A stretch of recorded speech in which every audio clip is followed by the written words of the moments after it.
ദൈവതിരുനാമത്തിന് മഹത്വം ഉണ്ടായിരിക്കട്ടെ. അനുഗ്രഹീതമായ നല്ല ഈ സമയത്തിനായി ഞാൻ ദൈവനാമത്തിന് സ്തോത്രം ചെയ്യുന്നു. ഒരിക്കൽ കൂടെ അനുഭവ സാക്ഷ്യങ്ങളുമായി നിങ്ങളുടെ മുമ്പിൽ വരുവാൻ കർത്താവ് തരുന്ന കൃപകൾക്കായി ദൈവത്തിന് സ്തോത്രം ചെയ്യുന്നു. ഗലാത്യ ലേഖനം 4-ാം അധ്യായം 9-ാം വാക്യത്തിൽ അപ്പോസ്തലനായ പൗലോസ് ഇപ്രകാരം എഴുതി, ദൈവത്തെ അറിഞ്ഞും വിശേഷാൽ ദൈവം നിങ്ങളെ അറിഞ്ഞും എന്ന ഒരു പ്രയോഗം നമുക്കവിടെ കാണാൻ കഴിയുന്നുണ്ട്. നാം ഇപ്പോൾ ദൈവത്തെ അറിയുക മാത്രമല്ല, നമ്മളെ ദൈവം അറിയുന്നു. നമ്മുടെ സകല സാഹചര്യങ്ങളെയും അറിയുന്നു. നമ്മുടെ പേരുൾപ്പെട്ട ദൈവം അറിയുന്നു. യോബിന്റെ പുസ്തകം വായിക്കുമ്പോൾ നമ്മുടെ കയ്യിലെ ഈ വര പോലും കർത്താവ് അറിയുന്നുവെന്ന്, നമ്മുടെ കൈവെള്ളിലെ ഓരോ വരകൾ പോലും ദൈവം അറിയുന്നുവെന്നാണ് തിരുവെഴുത്തിൽ കാണാൻ കഴിയുന്നത്. ലൂക്കോസിന്റെ സുവിശേഷം വായിക്കുമ്പോൾ സക്കായി എന്ന പേരുള്ളൊരു മനുഷ്യനെ നമുക്ക് കാണാൻ കഴിയുന്നുണ്ട്. യേശു എങ്ങനെയുള്ളവനെന്ന് കാണുവാൻ അദ്ദേഹം ശ്രമിച്ചു. എന്നാൽ പൊക്കക്കുറവായതുകൊണ്ട് ജനത്തിരക്ക് നിമിത്തമായി അദ്ദേഹം പലപ്പോഴും പുറകോട്ട് മാറേണ്ട വന്നു. എന്നാൽ യേശു വരുന്ന വഴിയിൽ അദ്ദേഹം ഒരു അത്തിയിൽ കയറിയിരുന്നു. ആ സക്കായി കയറിയിരുന്ന അത്തിയുടെ ചുവട്ടിലെത്തിയപ്പോൾ യേശു കർത്താവ് മുകളിലേക്ക് നോക്കി അവൻ ഇരിക്കുന്നത് കണ്ട് അവന്റെ പേര് ചൊല്ലി കർത്താവ് വിളിക്കുക. അവനെ കാണുക മാത്രമല്ല, അവന്റെ പേര് ചൊല്ലി വിളിക്കുക. സക്കായിയെ വേഗം ഇറങ്ങി വരാൻ പറഞ്ഞു. ചില സന്ദർഭത്തിൽ നമ്മുടെ പേര് കർത്താവിൻ്റെ ആത്മാവ് തൻ്റെ ദാസിദാസന്മാർക്ക് വെളിപ്പെടുത്തി കൊടുക്കും എന്ന് ഞാൻ കർത്താവിൽ വിശ്വസിക്കുകയാണ്. 1-2 അനുഭവങ്ങൾ എനിക്കുണ്ടായിട്ടുണ്ട്. അതിലൊരു അനുഭവം നിങ്ങളുമായി പങ്കിടുവാൻ കർത്താവിൽ ആഗ്രഹിക്കുന്നു. 2002 പുസ്തകം എഴുതുവാൻ ഒരാത്മനിയോഗം ദൈവം എനിക്ക് തന്നത്. വളരെ പ്രാർത്ഥനയോടും ദൈവവചന ധ്യാനത്തോടും കൂടെ ഞാൻ എഴുത്താരംഭിച്ചു. എന്തെങ്കിലും ഒരു ആത്മനിയോഗം ലഭിച്ചതിൽ മാത്രമേ മറ്റ് സഭകളിൽ ഞാൻ പോകത്തുള്ളൂ.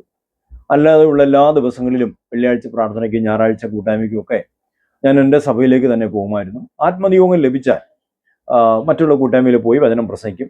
അങ്ങനെ ദൈവദാസന്മാരോ ദൈവജനമോ തരുന്ന നന്മ കൊണ്ടാണ് ഞാൻ ആ കാലഘട്ടത്തിൽ ഉപജീവനം കഴിച്ചു പോകുന്നത്. അന്ന് വെള്ളിയാഴ്ച രാവിലെ എനിക്ക് കർത്താവ് ഒരു നിയോഗം തന്നത് ചിങ്ങവനത്തുള്ള ഒരു മലങ്കര ക്രിസ്ത്യൻ ചർച്ചിലേക്ക് പോകാനാണ് കർത്താവ് ഒരു നിയോഗം തന്നത്. രാവിലെ ഒരുങ്ങി കോട്ടയം ജില്ലയിലെ ചിങ്ങവനത്തുള്ള സദനംകവലയിലുള്ള മലങ്കര ക്രിസ്ത്യൻ ചർച്ചിൽ ഞാൻ എത്തി. ആ സഭാ ഹാളിൻ്റെ വാതിൽ ചാരിയിട്ടേ ഉള്ളൂ. അകത്താരോ പ്രാർത്ഥിക്കുന്ന പോലെ ശബ്ദം ഞാൻ കേൾക്കുന്നുണ്ട്. ഞാൻ അല്പസമയം വെയിറ്റ് ചെയ്തു, കാരണം പരിചയമില്ലാത്ത സഭയാണല്ലോ. ഒരല്പസമയം കഴിഞ്ഞപ്പോൾ ആ പ്രാർത്ഥനയുടെ ശബ്ദം അല്പം കുറഞ്ഞപ്പോൾ ഞാൻ ആ കതകിൽ പതുക്കെ തട്ടി. ഉടനെ ഒരു ചെറുപ്പക്കാരൻ വന്ന് കതക് തുറന്നു. എന്നോട് ചോദിച്ചു, ആരാ? ഞാൻ പറഞ്ഞൊരു സുവിശേഷകനാണ്, ഇവിടെ പ്രാർത്ഥനിക്കേണ്ടി വന്നതാണ്. ഉടനെ അദ്ദേഹം എന്നോട് ചോദിച്ചു, പേരെന്തുവാണ്? ഞാൻ പറഞ്ഞു, എൻ്റെ പേര് സാബു എന്നാണ്. അത് കേട്ടതും അദ്ദേഹം തൻ്റെ 2 കരങ്ങൾ ഉയർത്തി ഹല്ലേലൂയ എന്ന് ഉച്ചത്തിൽ വിളിച്ച് പറയുക. എന്നിട്ട് തൻ്റെ പോക്കറ്റിൽ നിന്ന് ഒരു പേപ്പർ കഷ്ണം എടുത്ത് എന്നെ ജസ്റ്റ് ഒന്ന് കാണിച്ചു. ഞാൻ നോക്കിയപ്പോൾ അതിൽ സാബു എന്ന് എഴുതിയേക്കുക. ആ പേപ്പർ കഷ്ണം എൻ്റെ പോക്കറ്റിലൂടെ അദ്ദേഹം ഇട്ടു. പിന്നെ പറയാം, കാര്യമൊക്കെ പിന്നെ പറയാമെന്ന് പറഞ്ഞു. 11 മണിയായപ്പോൾ പ്രാർത്ഥന ആരംഭിച്ചു.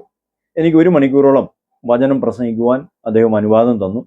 ആരാധനയും ആശീർവാദവും കഴിഞ്ഞ് പോകാൻ നേരത്ത് ഞാൻ പെട്ടെന്ന് ഈ പേപ്പർ എടുത്ത് ഈ സഹോദരനെ കാണിച്ചിട്ട് ചോദിച്ചു, എന്താ എനിക്ക് മനസ്സിലാകുന്നില്ലല്ലോ, പിന്നെ പറയാമെന്ന് പറഞ്ഞല്ലോ, എന്താ മനസ്സിലാകുന്നില്ലല്ലോ? ഉടനെ അദ്ദേഹം എന്നോട് പറയാം, ബ്രദറെ, എൻ്റെ പേര് ബിജു എന്നാണ്. ഞാൻ അമേരിക്കയിലായിരുന്നു താമസം ഏതാനും വർഷങ്ങളായിട്ട്. കഴിഞ്ഞ ആഴ്ചയിലാണ് ഞാൻ അമേരിക്കയിൽ നിന്ന് വന്നത്. കഴിഞ്ഞ ഞായറാഴ്ചയിൽ എൻ്റെ സഭയിലെ പാസ്റ്റർ പറഞ്ഞു, ഈ വരുന്ന വെള്ളിയാഴ്ചയിൽ ഞാൻ ആ മീറ്റിംഗ് ലീഡ് ചെയ്യുകയും പ്രസംഗിക്കുകയും ചെയ്യണം. അപ്പം ഞാൻ അദ്ദേഹത്തോട് പറഞ്ഞു, പാസ്റ്ററെ, ഞാൻ ഏറെ നാൾക്ക് ശേഷമല്ലേ വരുന്നത്, പ്രസംഗിക്കാനൊക്കെ ബുദ്ധിമുട്ടുണ്ടെന്ന് പറയുന്നത്. സാരമില്ല, കുറച്ച് പേര് മാത്രമേ വരത്തുള്ളൂ, 5-6 പേര് മാത്രമേ ഉള്ളൂ, സാരമില്ല, ഒരല്പസമയം വചനം പ്രസംഗിക്കണമെന്ന് പറഞ്ഞിട്ട് എൻ്റെ സഭയിലെ പാസ്റ്റർ അദ്ദേഹത്തിൻ്റെ ബന്ധുവിൻ്റെ ആരുടെ ഒരു കല്യാണത്തിന് പോകേണ്ട ആവശ്യം വന്നു. അങ്ങനെ എൻ്റെ മേൽ ആ ഉത്തരവാദിത്വമായി.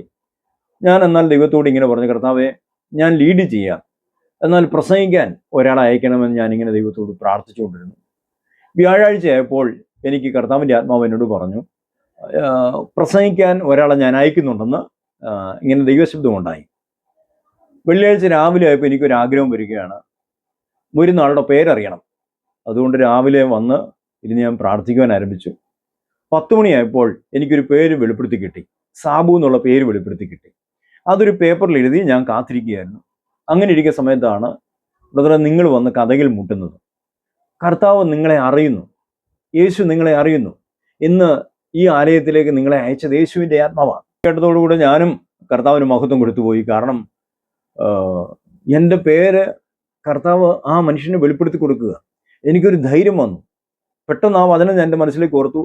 ഗലാത്യർ 2-ാം അധ്യായം 9-ാം വാക്യം എൻ്റെ മനസ്സിലേക്ക് ഓടി വന്നു. നാം ദൈവത്തെ അറിയുക മാത്രമല്ല, ദൈവം ഇപ്പോൾ നമ്മളെ അറിയുന്നു. നമുക്ക് പ്രത്യാശിക്കാം ദൈവമക്കളെ, നമ്മൾ ജനിച്ചു വീണപ്പോൾ നമ്മുടെ മാതാപിതാക്കന്മാർ പഞ്ചായത്തിൻ്റെ രജിസ്റ്ററിൽ കൊണ്ട് പേരെഴുതി വെച്ചു എന്ന് നമുക്കറിയാമല്ലോ. എന്നതുപോലെ തന്നെയാണ് ദൈവരാജ്യത്തിലേക്ക് നാം ജനിച്ചു വീണപ്പോൾ, യേശുവിനെ നമ്മൾ കൈക്കൊണ്ടപ്പോൾ ജീവന്റെ പുസ്തകത്തിൽ നമ്മുടെ പേരെഴുതപ്പെട്ടിട്ടുണ്ട്. ദൈവത്തിന് സ്തോത്രം. ചില സന്ദർഭത്തിൽ ദൈവത്തിൻ്റെ ആത്മാവ് നമ്മളോട് ഇങ്ങനെയുള്ള ഇടപെടലുകൾ നടത്തുമെന്ന് വിശ്വസിക്കുകയാണ്. ഒരിക്കൽ നമ്മുടെ പേര് ചൊല്ലി വിളിക്കുന്നൊരു ദിവസം വരാൻ പോവുകയാണ്. അപ്പോസ്തലനായ പൗലോസ് പറയുന്നുണ്ട്, അവരുടെ ഭ്രംശം ലോകത്തിന് നിരപ്പിന് ഹേതുവായെങ്കിൽ അവരുടെ അംഗീകരണം മരിച്ചവരുടെ പുനരുത്ഥാനമെന്നല്ലാതെ എന്താവും? ലോകമെങ്ങും ചെതറിപ്പോയ ജൂതജനം 1948 മെയ് മാസം ഒരു രാജ്യം സ്ഥാപിതമായി.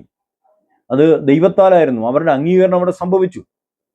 അത്തി മുതലായ വൃക്ഷങ്ങൾ തളിർക്കുമ്പോൾ വേനൽ അടുത്തു എന്ന് കാണുന്നുവെന്ന് കർത്താവ് പറഞ്ഞ പോലെ അത്തി യഹൂദന്റെ രാഷ്ട്രീയ വ്യവസ്ഥയെ കാണിക്കുകയാണല്ലോ.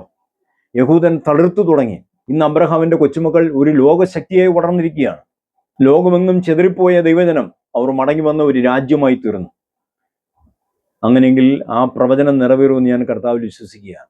അവരുടെ അംഗീകരണം മരിച്ചവരുടെ പുനരുത്ഥാനമെന്നല്ലാതെ എന്താകും? ദൈവത്തിന് സ്തോത്രം.